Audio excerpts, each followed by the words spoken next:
भूर्भुवः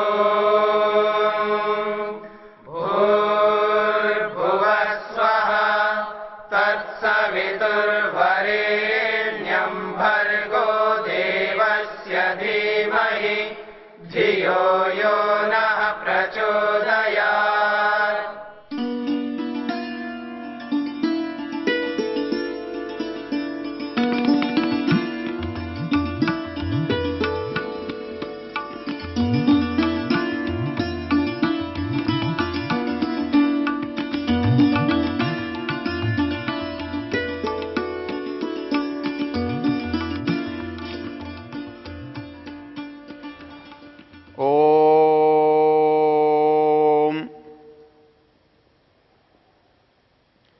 इस उपदेश के प्रकरण में एक रोचक पंक्ति हमारे लिए बहुत अच्छा मार्गदर्शन करती हुई दिखाई देती है। आचार्य स्नातक को कह रहा है कि जब तुम बाहर जाओगे तो वहाँ तुमको लोग मिलेंगे, लेकिन तुम ये मत समझना कि तुम्हारे आचार्य और तुम्हारे गुरु ही सबसे बड़े हैं, सर्वोपरि हैं।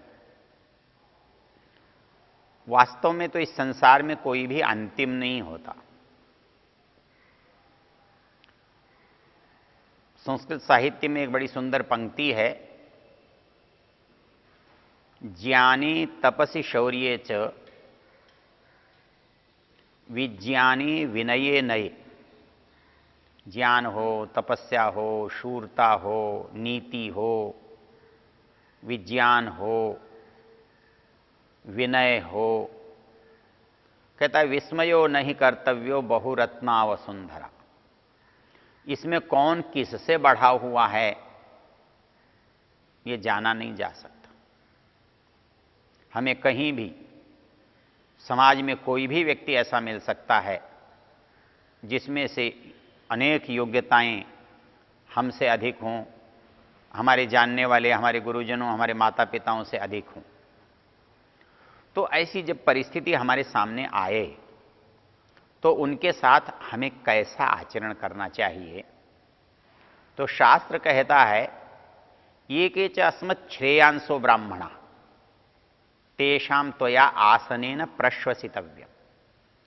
अर्थात कभी भी यदि हमको अपने समाज में, अपने जीवन में ऐसे लोगों से मिलना पड़े, ऐसे लोगों से भेंट होने का सुअवसर मिले जो जिसको हम नहीं जानते थे उसको जानते हों, जो हमारे गुरुजनों के पास नहीं था जो उनके पास हो, तो हमें उनका कैसे उनके साथ आचरण करना चाहिए। तो कहता है शास्त्र, ऋषि का वाक्य है, त्वया आसनेन प्रश्वसितव्यम। कहता है उनको संतुष्ट करना चाहिए, उन्हें लगना चाहिए कि हमारे गुरु इतने अच्छे हैं कि वो हमारे व्यवहार से प्रशंसनीय बन जाएं, वो हमारे व्यवहार से दूसरों के मुख से प्रशंसा के शब्द पा सकें। जब हम किसी का आदर करते हैं, दो ही प्रकार मुख्य होते हैं किसी का आदर प्रकट करने के या किसी को आदर देने के। हम वाणी से आदर देते हैं, व्यवहार में आसन से आदर देते हैं। जब कोई व्यक्ति हमें मिलता है तब हम उसे प्रणाम करते हैं, नमस्ते करते हैं, कुशल क्षेम पूछते हैं, शिष्टाचार से हम बोलते हैं और उनको ऊंचे आसन पर बैठाते हैं, अच्छे आसन पर बैठाते हैं, स्वयं नीचे आसन पर बैठते हैं। तो ऐसा करने से उसके मन में प्रशंसा का भाव आता है, वो हमारे प्रति और हमारे गुरुजनों के प्रति आदर का भाव रखता है। नहीं तो यदि हम ये समझें कि हमारे गुरु ही बहुत जानते हैं तो वो अहंकार हो जाएगा, वो अशिष्टता हो जाएगी, वो सदाचार की श्रेणी में नहीं आएगा। इसलिए क्योंकि विद्या से जो जिस चीज की प्राप्ति होती है वो है विनय, नम्रता। जब हम किसी विद्वान से मिलते हैं तो उस विद्वान की विद्वत्ता का लाभ हमें केवल तब मिलता है जब हमारे पास नम्रता हो, शालीनता हो, सभ्यता हो, शिष्टता हो। इसके लिए बहुत सुंदर बात यहां पर कही कि जब भी कोई तुम्हें मिले तेषां त्वया आसनेन प्रश्वसितव्यम, अर्थात आसन देना नहीं भूलना चाहिए।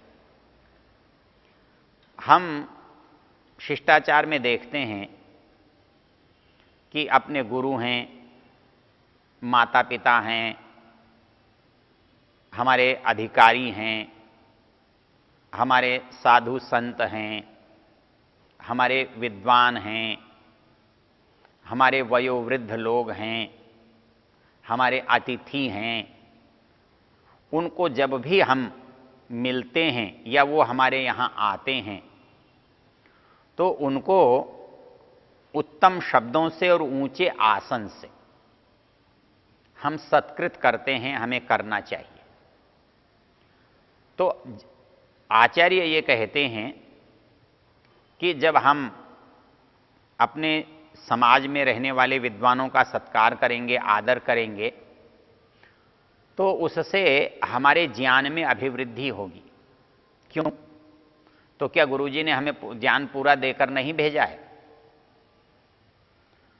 आपसे मैंने निवेदन किया कि ज्ञान असीम है, अनंत है।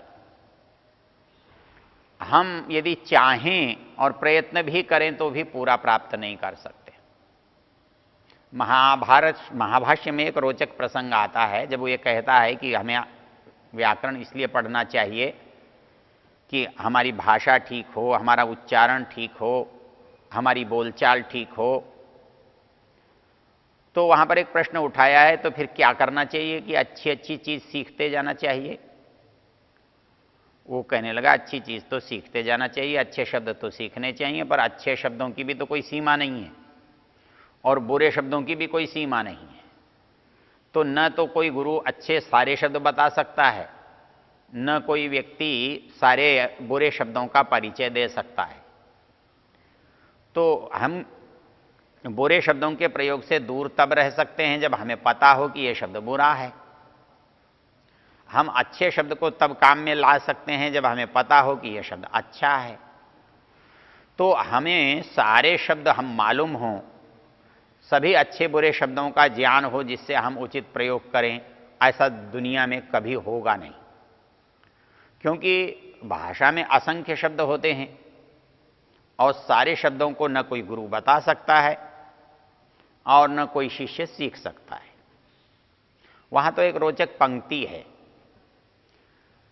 पतंजलि कहते हैं कि एक बार इंद्र ने सोचा कि मुझे शास्त्र पढ़ना चाहिए और जो सही ज्ञान है उसे प्राप्त करना चाहिए। तो अब इंद्र को पढ़ने के लिए कोई गुरु कौन मिल सकता है? कोई सामान्य व्यक्ति तो गुरु नहीं हो सकता। इंद्र देवता है जिसके पास दिव्य गुण हैं, दिव्य सामर्थ्य है, दिव्य शक्तियां हैं। वो ऐसा व्यक्ति यदि कुछ सीखना, पाना, बढ़ना चाहता है तो उससे अधिक योग्य सिखाने वाला होना चाहिए। वो देवताओं के गुरु बृहस्पति हैं। तो महाभाष्यकार लिखते हैं कि ऐसा हुआ, बृहस्पति तो पढ़ाने लगे और इंद्र पढ़ने लगे। और हमारी तरह कोई 10 साल, 20 साल, 50 साल, 100 साल जीने वाला तो देव नहीं कहलाता। देवों की समय की अवधि भी जैसे मनुष्यों से ज्यादा देवत्व में रहती है, वैसी उनकी जीवन की अवधि भी बड़ी होती है।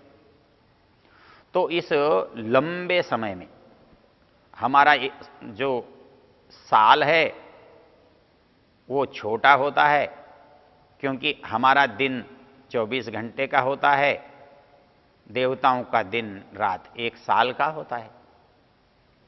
तो इसी तरह उनका साल भी कैसा होगा। पतंजलि जी कहते हैं कि बृहस्पति पढ़ाने लगे और इंद्र पढ़ रहे थे और दिव्यम सहस्र वर्षम च कालो, दिव्य सहस्र वर्षों तक पढ़ना पढ़ाना चलता रहा और न च अंतम जगाम, और इतना पढ़ने के बाद भी ज्ञान की सीमा नहीं आई। वो भी ये नहीं कह सकते कि सब आ गया। तो हमारे जैसा जो सामान्य आदमी है, जो 10-20 साल 15 साल पढ़ता है, वो कितना पढ़ पाएगा? तो इसके लिए हमें क्या पढ़ना चाहिए, कितना पढ़ना चाहिए? तो हमारा आचार्य, हमारा गुरु हमें वो तकनीक बताता है, वो सूत्र बताता है, जिससे जो पढ़ा है उससे जो हम नहीं पढ़ सके हैं उसको भी जान सकें, पहचान सकें। आचार्य चाणक्य ने एक श्लोक लिखा है, अनंत पारम किल शब्द शास्त्रम स्वल्पश्च कालो बहुविघ्नताच यत् सारभूतम तदुपासनीयम हंसैर्यथा क्षीरमिवाम्बु मध्यात्। वो कहता है कि ज्ञान विज्ञान की जो क्षेत्र हैं, सीमाएं हैं, वो तो असीम हैं, अनंत हैं। अनंत पारम किल शब्द शास्त्रम, वाणी का विषय अनंत है, उसे कोई भी पूरा नहीं पा सकता, पूरा प्राप्त नहीं कर सकता। और मनुष्य की आयु बहुत थोड़ी है, और इस थोड़ी सी आयु में उसे पढ़ना भी है, व्यवहार व्यापार भी करना है, तप साधना भी करनी है, परोपकार भी करना है। अब ये सब करने के लिए हमारे पास समय ही कितना है? तो इसलिए एक मनुष्य कितना कर सकता है? तो इस दृष्टि से कहा गया, अनंत पारम किल शब्द शास्त्रम स्वल्पश्च कालो बहुविघ्नताच। समय बहुत थोड़ा है मनुष्य के पास कुछ करने के लिए, और उसमें भी बाधाएं कोई हिसाब नहीं, बहुत विघ्न आते रहते हैं।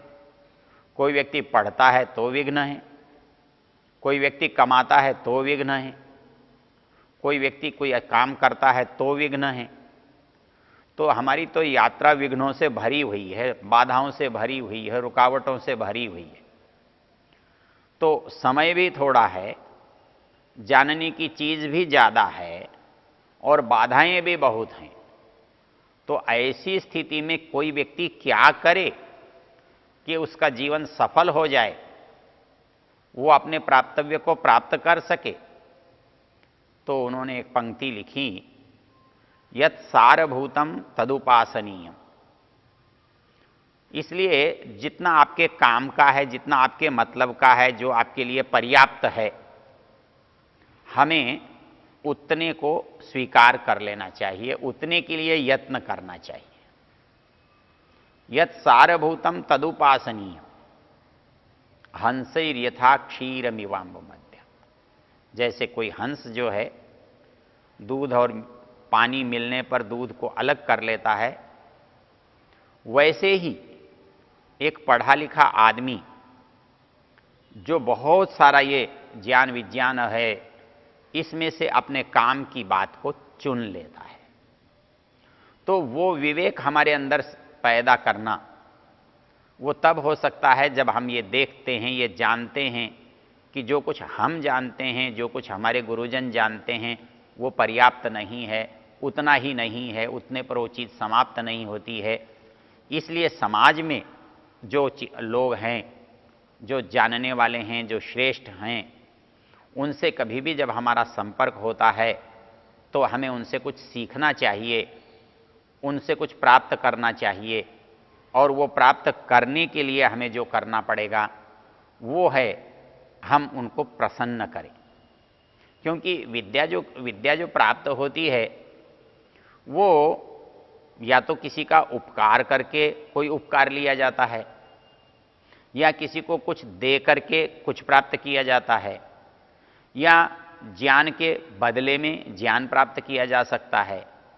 तो इसलिए समाज में जो श्रेष्ठ लोग हैं, अनुभवी लोग हैं, शास्त्रज्ञ लोग हैं, विद्वान हैं, उनसे हम जो लाभ प्राप्त कर सकते हैं वो तभी प्राप्त कर सकते हैं जब उनकी हमें संगति मिले। और संगति हमें तब मिलती है जब हम उनका आदर करें और वो हमसे स्नेह करें। हमें स्नेह तभी मिल सकता है जब हम उनका आदर करें।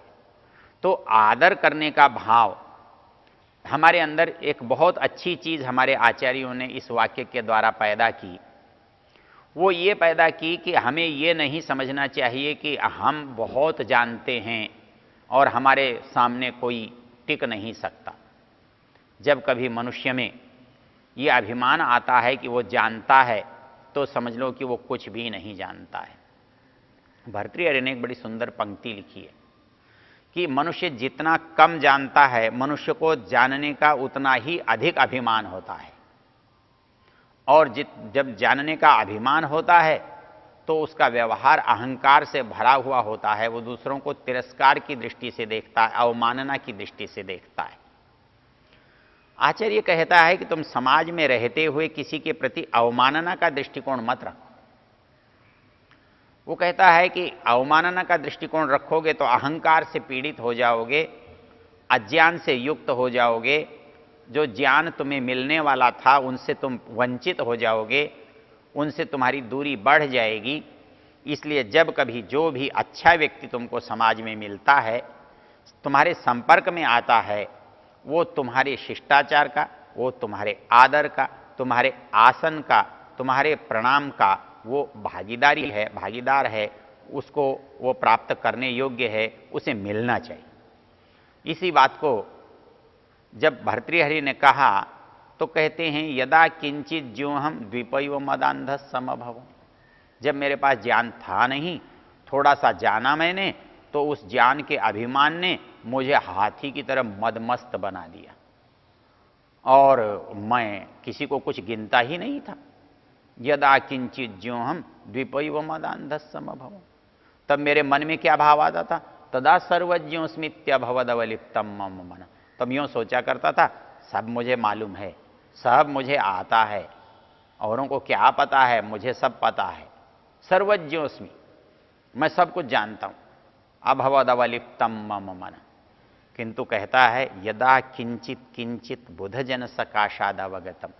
जब समाज में जो विद्वान लोग हैं, जो बड़े लोग हैं, अनुभवी लोग हैं, जब उनके पास मुझे बैठने का अवसर मिला, जब उनके सत्संग में मैं रहा, तो वो कहता है यदा किंचित किंचित बुधजन सकाशाद अवगतम।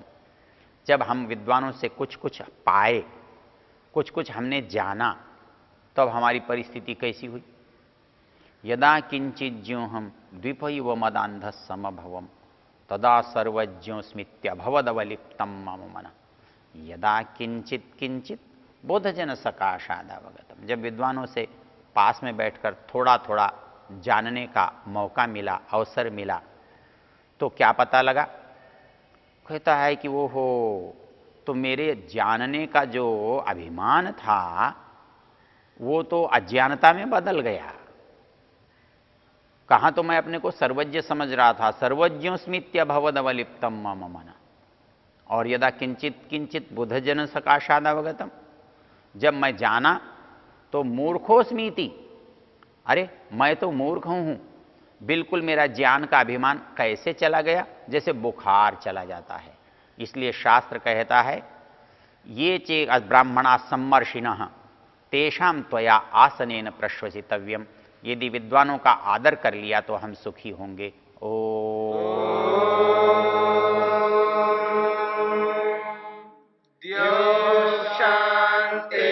शांतिरंतरिक्षं शांति पृथिवी शांतिरापः शांतिरोषधयः